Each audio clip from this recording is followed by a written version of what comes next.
The last class. The fluorescent lights of the night school hummed, casting a sterile glow on the eager faces of my adult literature class. They devoured every word, hanging on my descriptions of Gothic mansions and tragic heroes. I, Professor Shinnei Finch, thrived on their attention, on the way their eyes widened with anticipation as I unveiled the next twist. They called me charming, magnetic, even sexy. Little did they know, the true horror wasn't in the pages of our textbooks. One particular student, a young man named Mark, lingered after class each evening. He was handsome, earnest, and always had a question, a compliment, or a shy smile. He reminded me of a character from one of my favorite tales, innocent, eager, and ripe for the plucking. The whispers had started subtly at first. Missing persons in the area, always men, always around my age. Then the disappearances became more frequent, closer. The police even paid a visit to the school, their questions circling me like vultures. I merely offered a serene smile, a sip from my thermos, and a polite denial. They had nothing. They would find nothing. One rainy Tuesday, Mark approached me, his face pale. "Professor Finch," he began, his voice barely a whisper. "There's a rumor about you." I raised an eyebrow, feigning curiosity. "Oh, do tell, Mark. I do love a good scandal."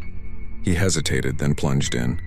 They say you're responsible for the disappearances, that you're cursed, that you turn into something else at night." A genuine smile touched my lips. "And what do you think, Mark?" He looked at me, really looked at me, and in his eyes I saw not fear, but a strange mixture of fascination and concern. I don't know what to think. You're so captivating." That night, after the last student had left, the classroom grew cold and the hum of the lights seemed to deepen into a growl. My reflection in the darkened window rippled, distorting, elongating. My skin tightened, my nails sharpened into wicked talons, and my teeth. They longed for something more substantial than stale coffee and literary analysis. I heard a soft knock at the door. Mark, he'd returned.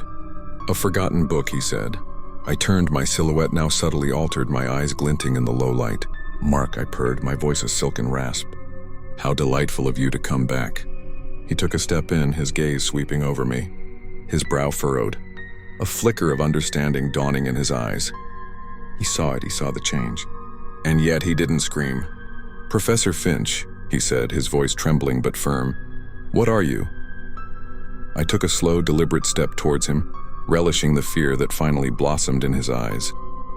"I am the muse, Mark, the inspiration. The final chapter in many a man's story." My lips stretched into a wide, unnatural smile, revealing far too many teeth. "And tonight, Mark, you're going to be my masterpiece." He never made it home. And as the dawn broke, washing the school in a pale, innocent light, Professor Shinnei Finch stood before her next class, impeccably dressed, her smile as captivating as ever.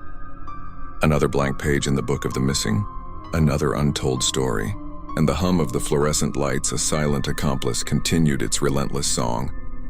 Take a moment to like and subscribe. There are more fantastic yet horrific stories to come.